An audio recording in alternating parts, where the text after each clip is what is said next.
Alright, hi team, Mike Oldfellas Travels. I've been trying to get this video done for a few days, but it's been so damn windy, and it's really windy today, so I'm just going to run with this and just see how bad the wind is. But the microphone should pretty much cancel a lot of it out if you can believe what you see in the advertisements on these, or the reviews on these. So I'm actually running the Rode remote microphone system. It seems to work pretty well, but this will be my first try using it on a windy day, so I'm a little bit apprehensive about whether I'm going to actually get this video out of the way. But we'll get it up nice and close, so hopefully you can hear me okay. So I've been saying for a while I'm going to do the video on the GoPros, or the camera gear that I'm using now.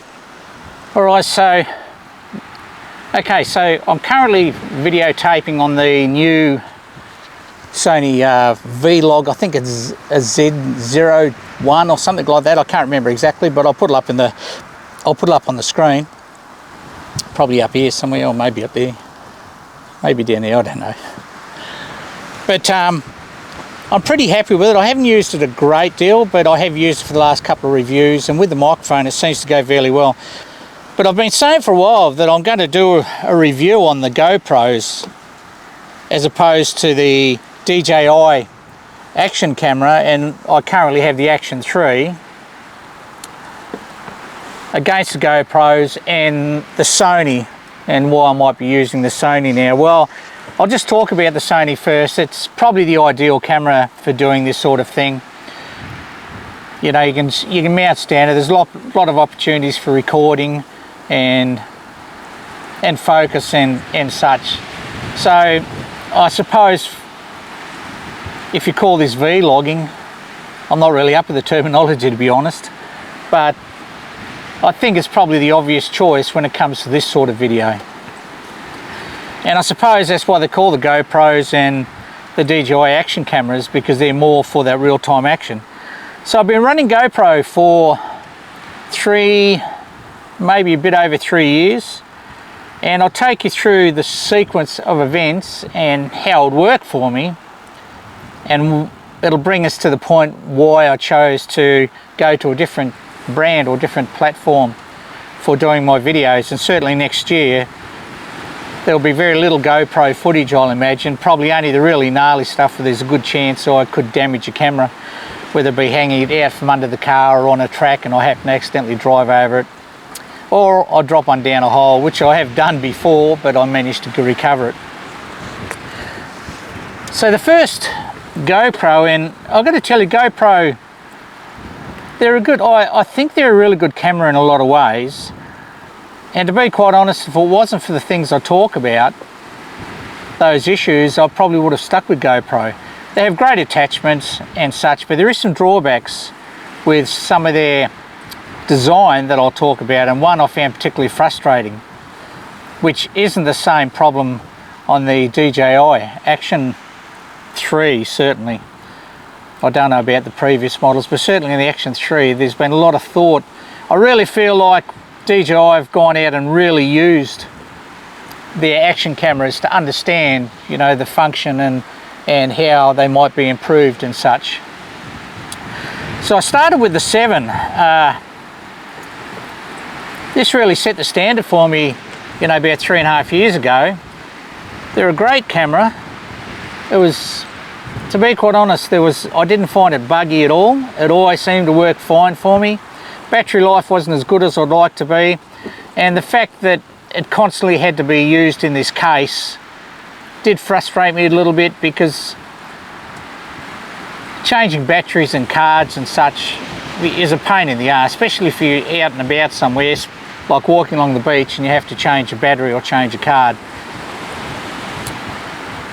So that was one drawback I found, that which they solved with the, you know, when they went on to the next models. But this was a really good camera, and after using the 7 I thought, yeah, this is probably the way to go. I'll build up on these, and these will be my action cameras. But you know, this camera's done a fair bit of hard work, and it's still unmarked really. I've had to replace, I have cracked protection lens on this and just replaced it. But apart from that, yeah, it's been a really good camera, which led me on to investing probably about 6 months later, maybe 8 months later, when I really started touring and I started getting into prospecting, to move to the 9s. So I jumped in and bought one of these, and I also bought one of these GoPro How's Your Edge, you know, the multi-handle type thingy that that I found really useful, and I use it quite a bit. You know, I do find it you know, quite good for all different, you know, numbers of using, for all different types of usage. So I found that pretty good, and I did use that quite a bit. But the 9 for me became increasingly buggy. Now, I've seen a few videos when I bought this. Obviously I looked up for reviews on them, but I've seen a few videos on the 9s that and they all complained about the touchscreen. The touchscreen was woeful, absolutely woeful on it, and you know, you touch it and sometimes it wouldn't work, sometimes it would, and sometimes a delay, and so you'd accidentally press a different button.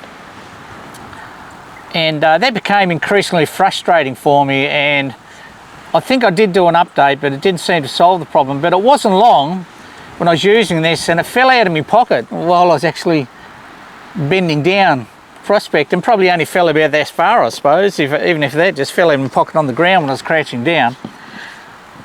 And it cracked the screen on the back.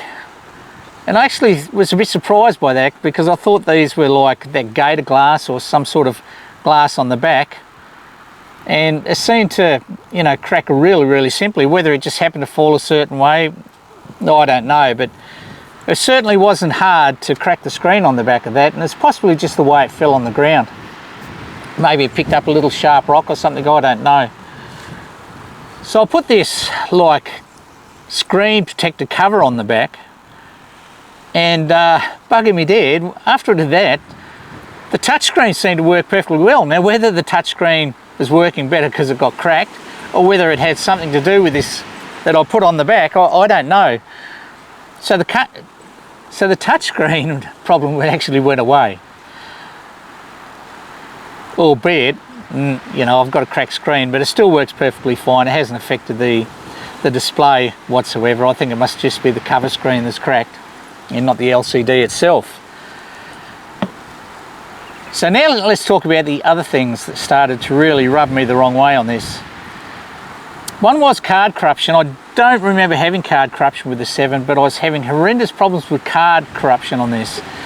I lost so many videos, and I remember one stage I was at a point I nearly oiked this as far away as I could, because I had some really good footage that I want to utilise, and I popped it in the PC and it was corrupt.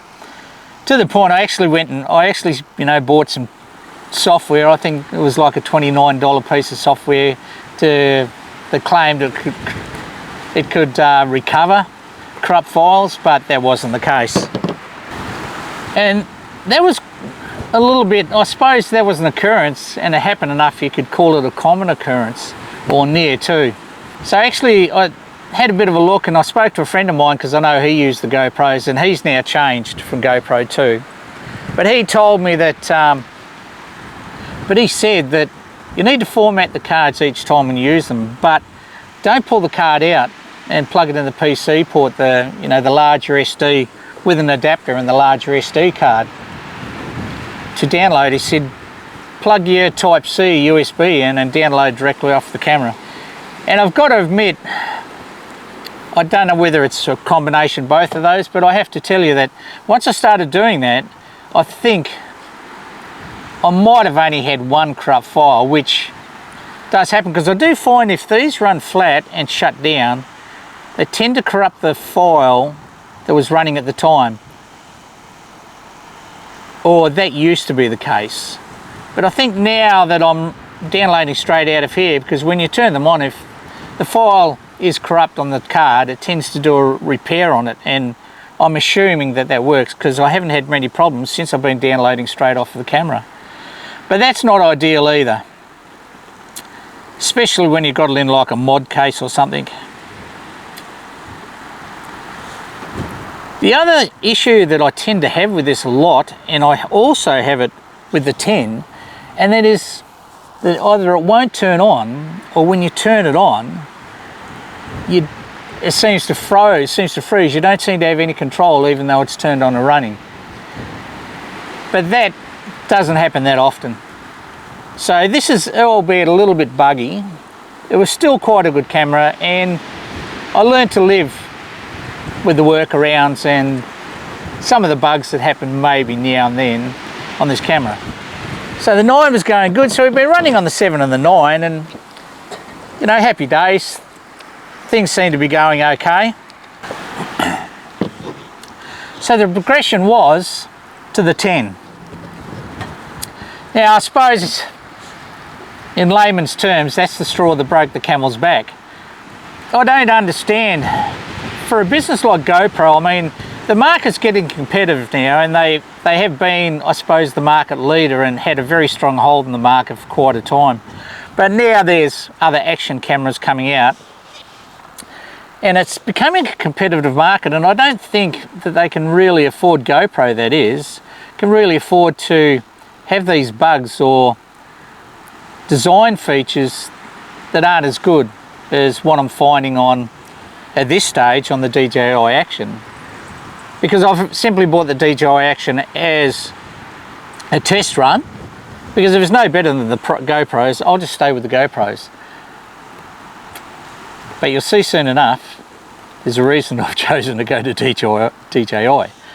So yeah, I found this to be quite buggy. The other thing would happen, I would turn it on and it would come up saying repairing file, and then turn on and then reboot. Then come back up, repairing file, start to run, reboot.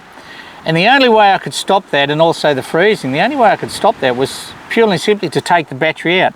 Well, when you're in the mod case, that's an absolute pain in the butt, because you can't take it out of the mod case unless you unscrew the base and fold the little leg. Because I found the battery life to be a little bit short, I went on and I bought one of these battery packs. Now these are great design, also a little bit plagued by bugs, and I don't know whether it's just me. I don't know whether I need to do an update or what, but I haven't been using it so much in that capacity, because what I've found is when it's recording, it won't take a charge off the battery pack. And as soon as you stop recording, it'll start charging. I do use this because it's a stand, and once it is up and running, I can actually turn recording on and off with this. It's a little bit nicer to have in the hand. It does offer, you know, a tripod base, so you can tripod it, you know, which is quite useful. I'm not a fan of these magnets to keep them closed, because especially for prospecting, and there's still ironstone stuck in there, because it attracts anything that's magnetic. It attracts. I'd much rather not have the batteries to hold those closed. I'd much rather maybe just have a little really fine clip or nothing at all. I find that, you know, when I'm prospecting and I've got the stand out quite a bit, digging up a piece of gold, I'll pick it up, and these little magnets here, they'll just be absolutely, you know, built up with little tiny fragments of ironstone that's magnetic. So this became a little bit too buggy for me, especially where it'd do that automatic reboot, or it wouldn't start properly for me, and I'd have to pull the battery out, because once again, using this, you know, you've got to pull that out, you've got to pop it up, you've got to get the battery out, wait a few seconds, put your battery back in, crank it up, make sure it's okay, then plug this plug back in. And with the mod case, it was even more of a pain in the butt. So consequently, I stopped using the mod case with this camera, and I only tend to use it with a 9, because it was a little bit less buggy in that form of usage. I mean, the GoPros have serviced me very well for what I wanted to do, but they've also caused me a bit of grief, and especially with the corruption I was getting at one stage. That was very frustrating to lose some really good footage, and some of that footage you can't repeat again. And if you've watched any of my videos, you'll see on some of the videos that, you know, I'll have a disclaimer there saying, unfortunately, unfortunately there's no recording of this because it became corrupt. So goodbye to the GoPros. Now these GoPros I will keep. I'll use them for situations that are really gnarly and I'm likely to damage a camera, or as a secondary camera at this stage, secondary action camera, because I've only presently got the one Action 3 DJI camera, action camera. So I will continue to use these, but I'm very mindful of the bugs, especially uploading the videos. So let's put those guys down. Now to date, and I've used the Action 3, so the DJI Action 3, the Action 4 is out now. To date, touch wood, I haven't had any bugs with this action camera. And not that I was expecting to have any, because I've used the drones for a while, and I will do a review on the drones at some stage, but I've used the drones for a while and I found them to be very good and very reliable and with little bugs. And this being the Action 3, I think they've probably got it right. Now, I personally think that on the action cameras with DJI, that they've taken them out in real world, or they've had people take them out and test them in real world situations, because the design, as far as I'm concerned, this is my own personal opinion of course, but they've seemed to nail some of the design features. Now that feature that I was talking about on the GoPros, where you need to unscrew the mount and you need to fold the legs up to get out of one of the cases, etc, etc, etc. But they come up with this design, and I just love it. So there's two little buttons on the side there, you just pop it off and your camera's flat. You can get it out of the case, you can do what you need to do, and to put it back on, it's just so simple. So you just simply get your camera, bring the stand up to it, magnetic attachment, push and bang, she's clipped on. As simple as that.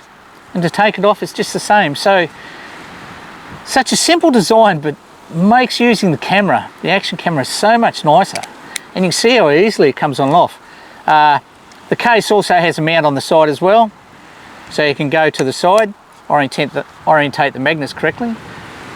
So you can orientate the screen as well and use it like that if you want to go to portrait mode. Really nice design. The front doesn't intrude out too far. It's got a really nice safety lens that just is really easy to put on and off. The screen is really nice. It works seamlessly. Press the button once and look, she's on and up and running already. Push it again. Tells you it's closing down, tells you that shooting stopped. Gives you a little turn off symbol on the back. The other thing that I really like about this camera, and it's faultless even when you power on. So even when you power on, hold the button in for a couple of secs, it's on, the screen's straight open. Really nice display. Touchscreen works really well. And one thing that I really like, and I'll bring it up to the camera and show you, powers up really easily. You hold it in for a couple of seconds, look how fast it's powered up. No mucking around, no bugs, nothing, is just now ready to go. Battery life is, I would think, a little bit better than what I was getting out of the GoPros, but I'd have to do an actual comparison on that. But it does feel that way. Touchscreen just works beautifully. So easy to use, beautiful touchscreen. And one thing I really like is it doesn't matter how deep you go into the menus. To close the menu, you just hit the cross up there to go straight back to the screen. They're a really nice little camera, really well put together. I like them a lot. Touchscreen is just so good. It just works so well. Now I don't know whether it's just my personal experience. There's a number of other features that I'll put in another review once I've used the DJI action camera for a period of time. That's the Action 3 and the way I'm moving, Sony and the DJI. I'm not 100% certain whether I'll stay with the Sony Vlogger at this stage, but if it keeps performing as well as what it has, I'll buy the next model up. So the last thing I want to mention is battery charging. The battery charging, pieces for the GoPro, there's nothing wrong with them.